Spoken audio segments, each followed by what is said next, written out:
In late January 2024, the Chinese archaeological community held a high-profile press conference to announce the results of an 11-year excavation of Tomb No. 1, a satellite burial pit at the Mausoleum of the Qin Shi Huang. The conference focused on the tomb's immense scale, its volume, and the prestigious nature of the funerary objects. Notably, it marked the first discovery of a Chinese four-wheeled chariot, a find that overturned long-held theories that such technology appeared much later in China. However, regarding the most crucial detail, the one the world was most desperate to know, archaeologists remained tight-lipped.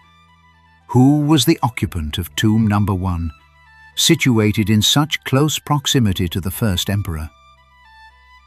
Experts admitted that Tomb No. 1 had never been looted.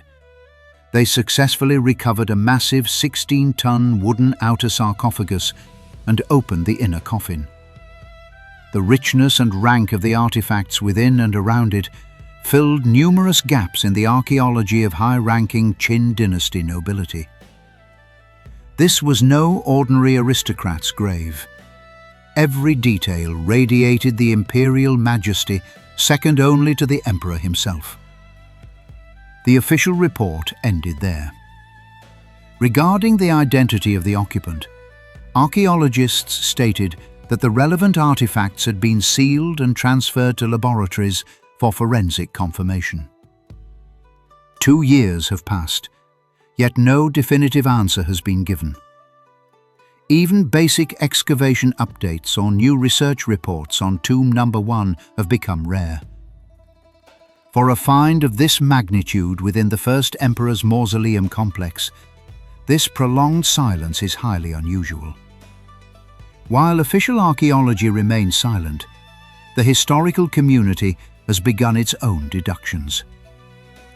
Following 2 years of intense debate among Chinese historians, a consensus is emerging on the most likely identity of the tomb's owner: Prince Gao, Gongzi Gao. Let us turn back the clock to 210 BC. At the pinnacle of his power, Qin Shi Huang died suddenly during his 5th imperial tour of the country. He had never formally designated a crown prince. Historical records suggest that, according to his true final wishes, he intended to pass the throne to his eldest son, Fusu. Known for his kindness and integrity, Fusu was deeply beloved by the people. At the time, he was serving as a military overseer alongside the empire's most brilliant general, Meng Tian, commanding an elite force of 300,000 soldiers at the Great Wall to repel the Xiongnu. Most historians believe that had Fusu ascended the throne, the Qin Empire might have transitioned smoothly from the harsh legalism of his father to a more moderate and rational mode of governance. However, power breeds malice. At the time, only 3 people knew of the emperor's passing: his 18th son, Huhai, the chief of the imperial seals, Zhao Gao, and the chancellor, Li Si. Driven by self-interest, these 3 quickly formed a lethal political alliance. They kept the death a secret while forging a fraudulent imperial decree. This bloody edict not only named Huhai as the successor, but also ordered Fusu to commit suicide on trumped-up charges of disloyalty and filial impiety. When the messenger arrived at the Great Wall with the forged decree, a grief-stricken Fusu abandoned any thought of armed resistance and chose to take his own life.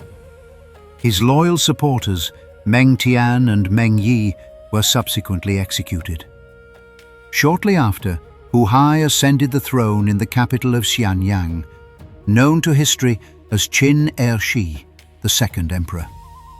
But this smooth succession was merely the prelude to a far more gruesome massacre. Though Huhai sat upon the throne, he knew better than anyone the illegitimacy of his power. Qin Shi Huang had many children. Modern historians estimate he had over 30 sons and daughters. In the eyes of Huhai and Zhao Gao, every one of these siblings was a potential threat.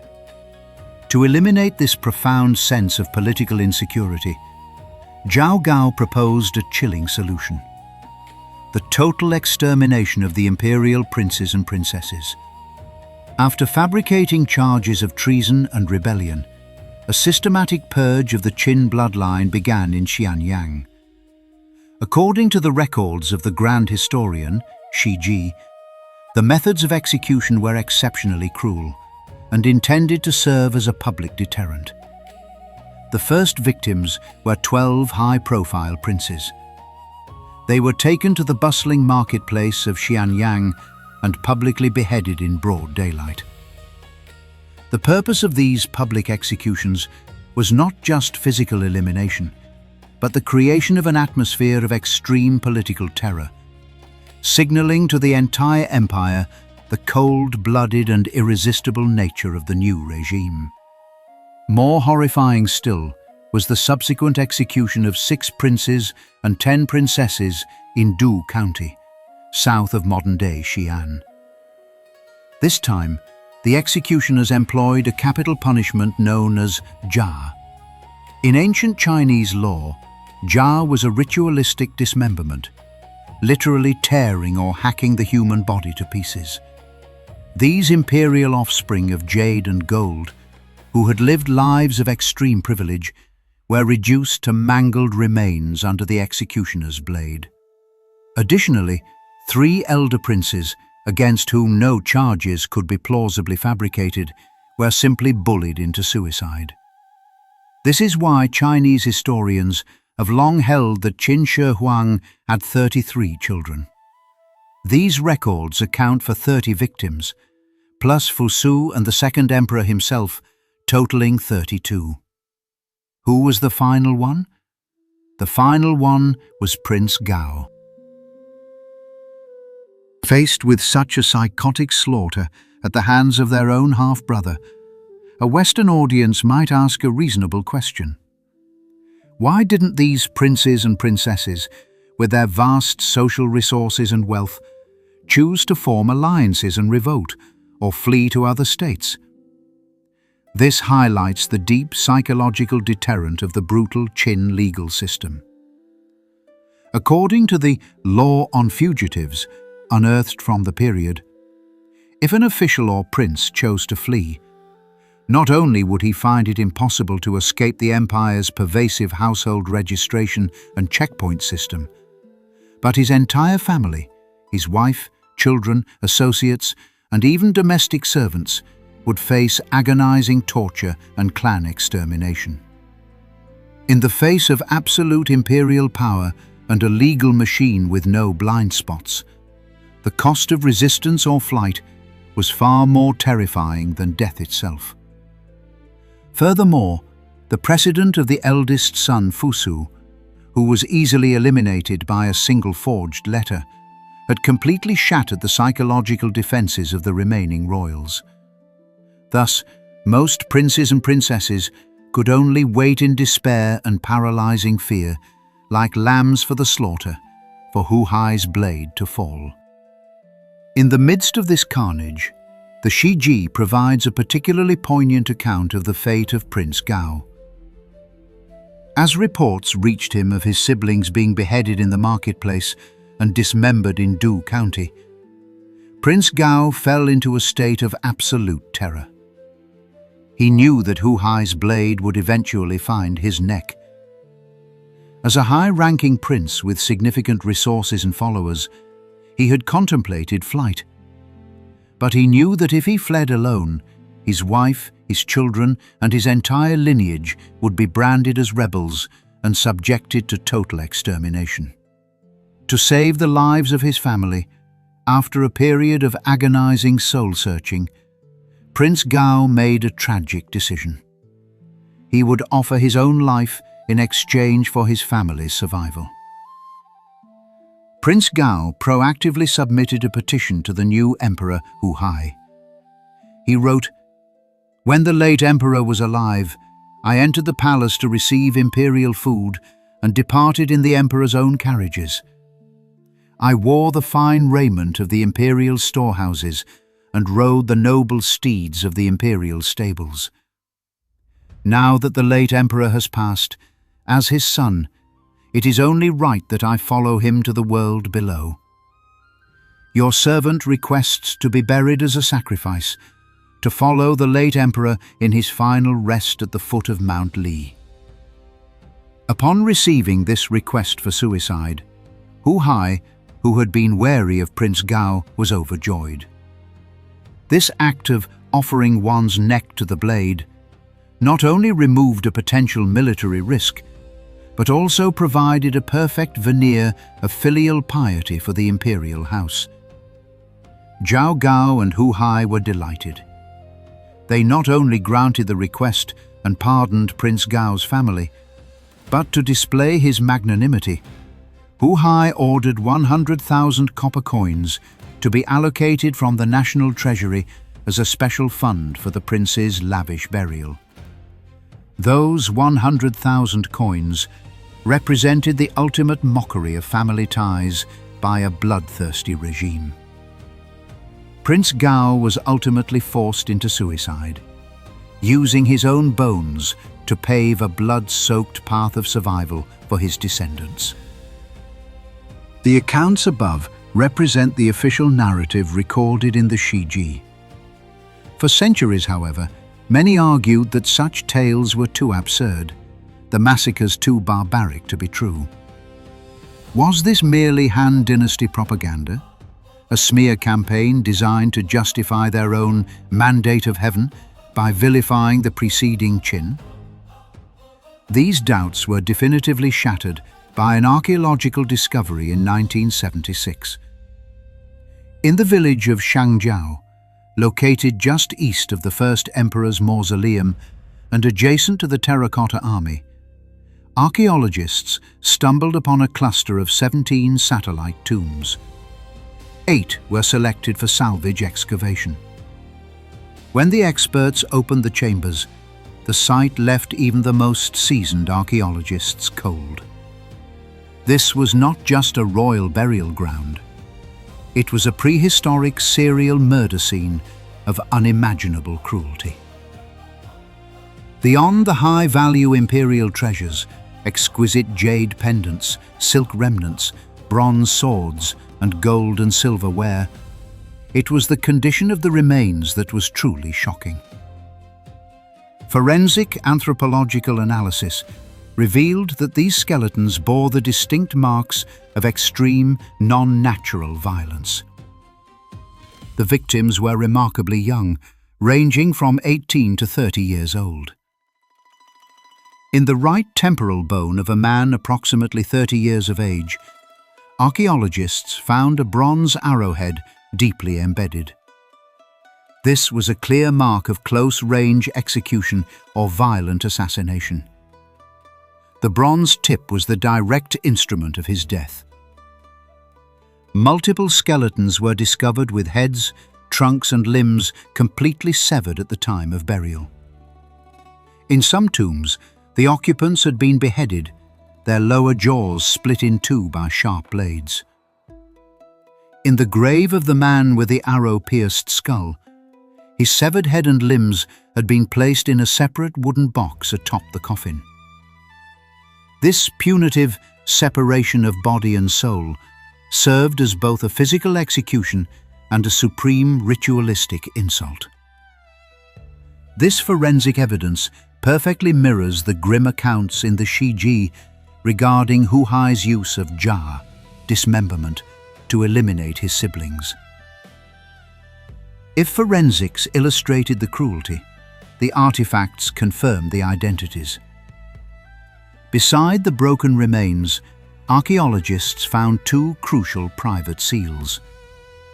One was inscribed with the name Ronglu and the other with Yangzi. Given the high-ranking imperial artifacts and the tomb's location within the core satellite area of the first emperor's mausoleum, the conclusion was inescapable. These fragmented, mutilated remains were indeed the prince's, like Prince Ronglu, and princesses, like Princess Yangzi of the Qin Empire, butchered by their own brother, Huhai. The 1976 Shangjiao excavation perfectly validated the blood-soaked history of the Qin dynasty. But what of Prince Gao, the one buried with the legendary 100,000 coins? Let us return to the 21st century and focus on tomb number 1, situated on the western flank of the mausoleum and hailed as the empire's premier satellite tomb. Spanning 1,900 square meters, its scale is staggering. The lead archaeologist, unable to hide his awe in interviews, remarked, "The construction is incredibly precise. It is so deep, so massive. Most ancient tombs have been looted, but this proved to be a miracle. It was completely untouched." At the bottom of the 16-meter deep pit, the team made several groundbreaking finds. The unique four-wheeled chariot. In the northern corridor leading to the tomb floor, an exceptionally well-preserved four-wheeled wooden chariot was unearthed. Stretching 7.2 meters with a vibrant red lacquer finish, it featured a rectangular painted canopy and massive bronze wheel hubs. This is the only physical specimen of a four-wheeled chariot ever found in a Chinese or East Asian tomb. Experts believe this was the hearse chariot, Zai Juche, specifically designed to transport the 16-ton sarcophagus. In the funerary rites of the pre-Qin period, the use of such a complex vehicle signaled a status of the highest order. The rare 6-sheep chariot. Among the 5 sets of chariots found in the pits, the most striking was a team of 6 sheep. Their skeletons were found perfectly aligned, adorned with bronze harnesses and buckles identical to those used for horses. In ancient Chinese texts, sheep-drawn carriages were associated with the leisure travels of imperial children or high-ranking favorites within the palace gardens. Finding such a luxury ensemble in a tomb is exceedingly rare. The matrix of gold, silver, and weaponry. The tomb yielded a hoard of pottery, bronze ritual vessels such as bells and zithers, and an arsenal of weapons, iron swords, armor, and bronze crossbow triggers. Even more stunning were the miniature gold and silver spirit objects, camels, dancing figurines, musicians, and hunters. These metal figurines share the exact artistic DNA as the Terracotta Army, representing the pinnacle of the Qin imperial workshops. The identity code. 6,000 bronze coins. Perhaps most exciting for historians was the discovery of approximately 6,000 standard Qin bronze Banliang coins. In a tomb representing supreme wealth and power, this specific cache of cash became the core clue to the occupant's identity. Since the 2024 announcement, the identity of the occupant of tomb number 1 has remained a high-level secret. While official reports await forensic and seal confirmation, the prevailing theory among international scholars is clear. This is the tomb of Prince Gao. This is not mere speculation. It is an intersection of archaeology, literature, and economic logic. Point 1. Temporal and spatial alignment. Archaeological dating places the tomb precisely between the late Warring States period and the brief reign of the Qin. Its layout is inextricably linked to the master plan of the first emperor's mausoleum. During the 3-year reign of Huhai, the number of nobles permitted to build a zhong-shaped tomb with imperial-level 4-wheeled chariots near the emperor's heart was infinitesimal. Crucially, this is not the grave of a disgraced criminal, but a place of supreme honor. Point 2. converting the 100,000 coin budget. The Shiji records that Huhai, delighted by Prince Gao's voluntary death, granted him 100,000 coins for a lavish burial. In the Qin funerary system, this was a total budgetary allocation. This sum was not simply dumped into the coffin as cash. It had to cover the immense infrastructure costs, hiring thousands of labourers to dig 16 metres deep, harvesting and transporting 16 tons of timber, and crafting the sophisticated 7.2-metre chariot and gold figurines. After deducting these exorbitant construction and procurement costs, the remaining pocket change, approximately 6,000 bronze Banliang coins, was buried as a final cash offering. In terms of archaeological logic and economic common sense, this fits the historical record with uncanny precision. When we place the mutilated remains of Shangjiao, 1976, alongside the opulent subterranean palace of Tomb No. 1, 2024, a holographic image of Qin political life emerges. It is a family tragedy distorted by absolute power, one of the darkest coups in human history. To secure a throne that was never his, Huhai wielded the cold machinery of Qin law to send over 30 of his siblings to the executioner, creating the nightmares found at Shangjiao. In this slaughterhouse, Prince Gao had no choice but to engage in a tragic self-sacrifice. He traded his life for a 16-ton sarcophagus, a unique four-wheeled hearse, and 6,000 coins that he could not take with him. Huhai's massacre was fueled by a pathological fear of his own illegitimacy. He naively believed that by physically erasing all potential rivals, he could ensure his rule would last 10,000 generations. History's irony was swift and lethal. This inhuman purge destroyed the moral foundation and core cohesion of the Qin dynasty. Under Huhai's reign of terror, the administrative system paralyzed, and the empire collapsed into corruption and fear. Just 3 years later, the once invincible Qin vanished under the fires of peasant revolts and the iron cavalry of Xiang Yu and Liu Bang. Huhai, who stepped over the corpses of his siblings to reach the throne, was ultimately forced to commit suicide by his own co-conspirator, the eunuch Zhao Gao. Power can forge edicts, slaughter the innocent, and even rewrite the surface of history, but it can never bury the truth. The bronze arrowhead embedded in a prince's skull, the silent four-wheeled chariot in the deep corridor, and the 6,000 coins still shimmering with a metallic glint, they all speak from the darkness, telling us the truest and most cruel nature of absolute imperial power.